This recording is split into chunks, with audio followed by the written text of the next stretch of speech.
On this week's episode of Whether or Not, we have Nature in the News stories featuring fertilizer and electrical power. Brian's got the details on your Penn State Pitt football forecast, and Addis has a feature on the new Campus Weather Service graphics. All that and more coming up. Whether or Not starts right now.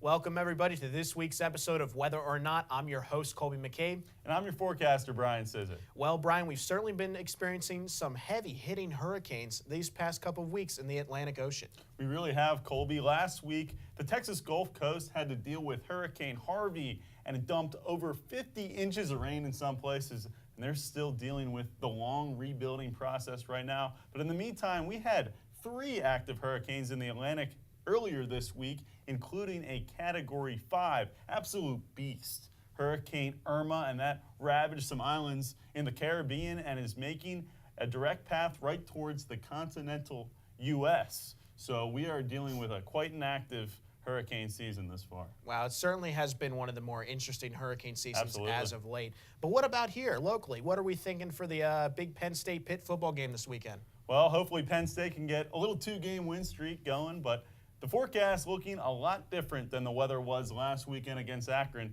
and I'll have the details on that in just a little bit. Well, I'm looking forward to some better weather for that weekend. But let's now go over to Nature in the News.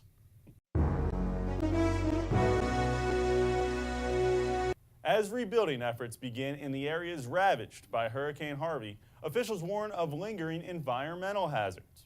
In a news release this past Sunday, the Texas Commission on Environmental Quality cautioned that floodwaters contain dangerous bacteria and contaminants. They also can seal down power lines, large objects, and even animals. In addition, the EPA has yet to inspect 11 ultra-polluted Superfund sites, which store hazardous waste. These sites were damaged by the floodwaters, raising concerns about the spread of toxins.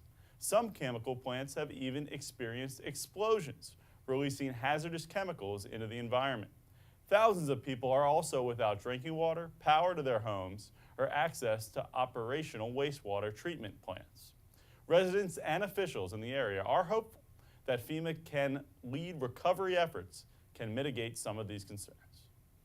The country of Scotland has unveiled a new plan to phase out petrol and diesel vehicles by the year 2032. This plan, spearheaded by First Minister of Scotland, Nicola Sturgeon, aims to accomplish this goal by massively expanding electric car charging ports and creating low-emission zones in Scotland's 4 largest cities by 2020. Organizations such as the World Wildlife Fund are thrilled with the idea of Scotland's government implementing the plan, claiming that decarbonizing Scotland's transportation sector in 15 years will create new jobs, cut emissions, and clean up polluted air. They also hope that the announcement of this plan will help to accelerate the shift to electric vehicles and lead the way towards the technologies of the future.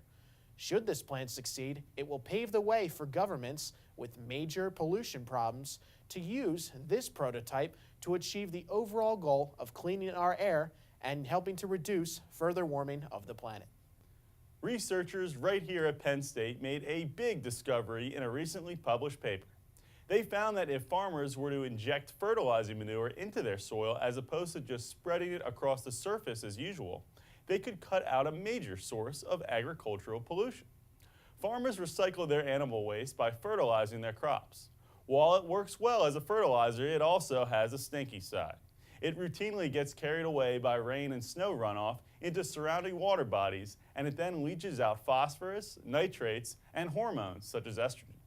This can cause dead zones and long-term reproductive harm to animals like fish and frogs. The Penn State researchers conducted their study right here in central Pennsylvania and found that when the manure was injected into the soil, it significantly reduced the runoff harmful hormones, especially estrogen. The researchers hope that farmers will put this new method into practice. A local groundwater geologist is putting his specialty to use and is saving money on his electric bills because of it. Todd Giddings, owner of Todd Giddings & Associates in Ferguson Township, Pennsylvania, has been using geothermal technology to heat and cool his office for the past 30 years, according to the Center County Gazette. His June electric bill for a 10,000 square foot office was $120, only 3 times as much as I pay for my single bedroom apartment. Giddings' geothermal system is what's known as an open loop system that draws water from the aquifer. The groundwater, which is kept at around 52 degrees Fahrenheit, is used to warm the office building in the winter and cool it in the summer. During the winter, the colder water is returned to the ground to be warmed again, while during the summer, the hotter water is returned to the ground to cool. The energy required to run this system is provided through electric current generated by photovoltaic panels. Despite the large upfront costs, Giddings insists that the long-term economic and environmental benefits are well worth switching to this source of power, especially for those running businesses in buildings with massive electrical needs.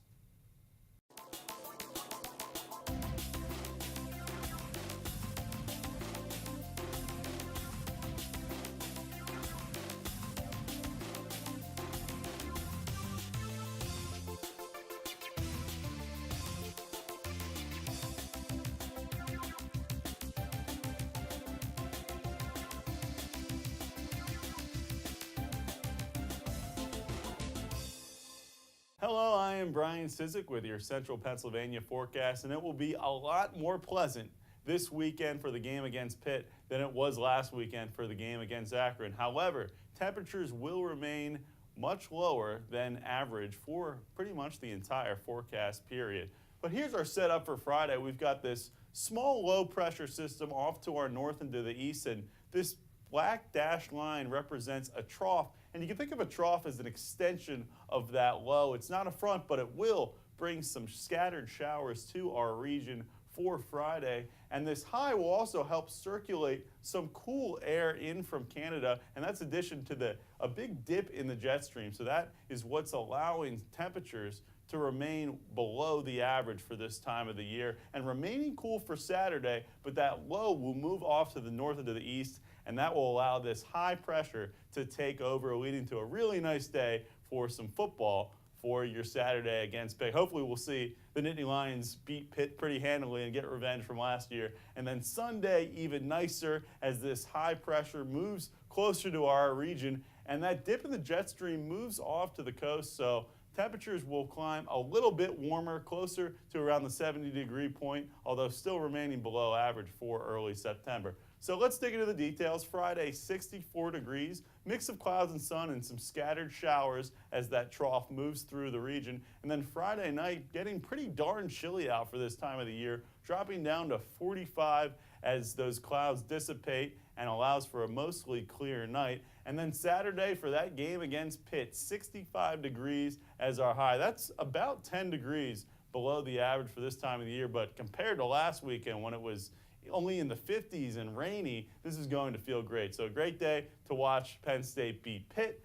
And then for Sunday, even nicer, 69 degrees is a high, might even touch 70, plenty of sunshine, and that will be the highlight of the weekend. Now, why don't we go out to Addis, who's got a great feature on the new Campus Weather Service graphics. The Campus Weather Service provides forecasts to the entire Commonwealth of Pennsylvania, serving 10 different zones. The Campus Weather Service provides several video forecasts each day for those zones.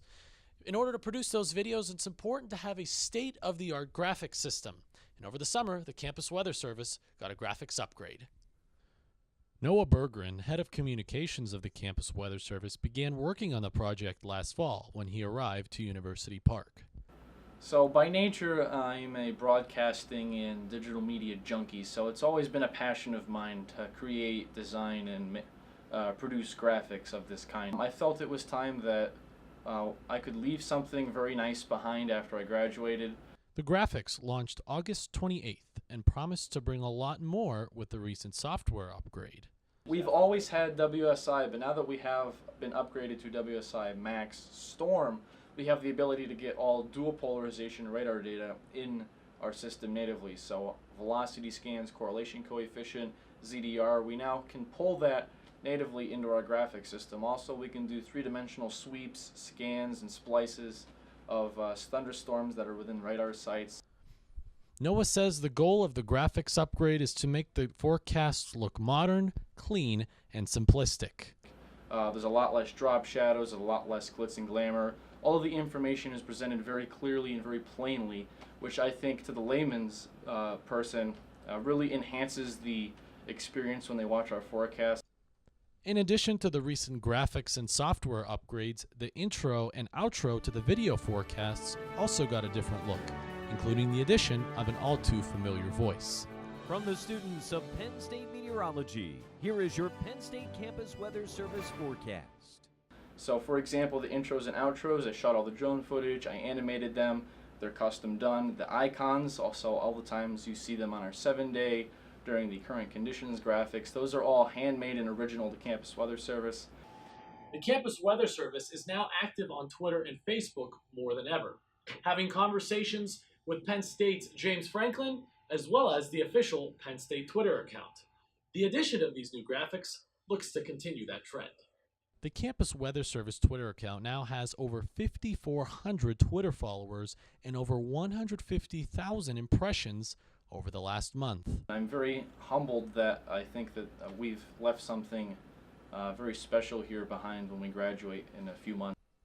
In addition to the new graphics, the Campus Weather Service looks forward to getting new production equipment in the coming months. We're hoping to get a whole bunch of new equipment for both this communications office and also down in the studio. So hopefully some new monitors, some new computers, some new furniture, which will even more enhance the experience that our campus weather members and students get to have. The Penn State Campus Weather Service is the largest and oldest student-run weather forecasting organization in the nation. Its state-of-the-art graphics put students in the prime position to enter the professional world.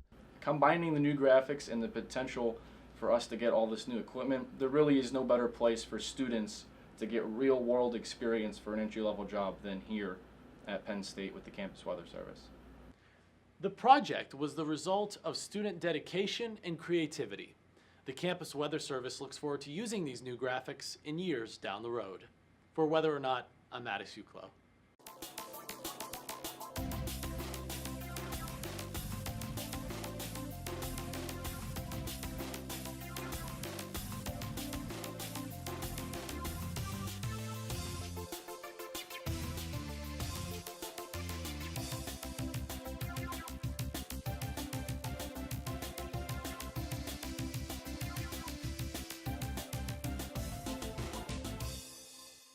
Hello again, I am back for your extended forecast, but first, why don't we recap the forecast for this weekend, remaining below average for the entire weekend, but Friday, we are going to see a few scattered showers, but then Saturday, those showers move out and looking like a great day to watch some football, watch Penn State beat Pitt. 65 degrees, your high for Saturday, and then Sunday, the nicest day of the weekend, getting up to almost around the 70-degree point with plenty of sunshine for the entire day. And then Monday, another nice day, right around 70 degrees with a mix of clouds and sun.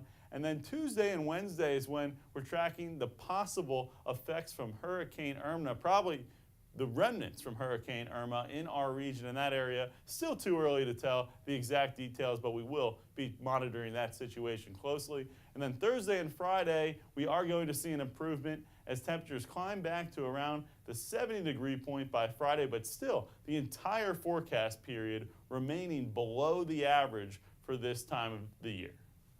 Well, thank you, Brian, for that forecast. It's looking like maybe a cooler week and some rain, depending on what happens with Irma, of course. Right, and it's a little too early to tell just exactly how Irma will impact us here in central Pennsylvania, but we are tracking the potential for some rain next week. That's right. And as a Category 5 at one point, Irma had a pretty low center of pressure. Yes, it did. Speaking of pressure, early on in the Weather Whiz Quiz, we asked you, what was the lowest barometric pressure recorded by a hurricane in the Atlantic Basin? Was it A, 870 millibars, B, 882 millibars, C, 888 millibars, or D, 902 millibars? If you guessed B, you are correct. The strength of hurricanes is often measured by barometric pressure. The lower the pressure, the more powerful the storm is. That's right, Colby. And back in 2005, Hurricane Wilma became the strongest storm recorded in the Atlantic when its pressure bottomed out at an incredible 882 millibars. And by comparison, Hurricane Katrina was measured at 902 millibars, and Hurricane Irma has so far reached 913 millibars. And to put that into a little bit of more perspective, the average barometric pressure on a standard day is about 1,000 millibars at the surface. Well, you certainly feel that, especially if your knees react to certain pressure drops. Yes, that is true. Well, thank you for joining us for this week's episode of Weather or Not. I'm your host, Colby McCabe. And I'm your forecaster, Brian Cizek. Have a great weekend.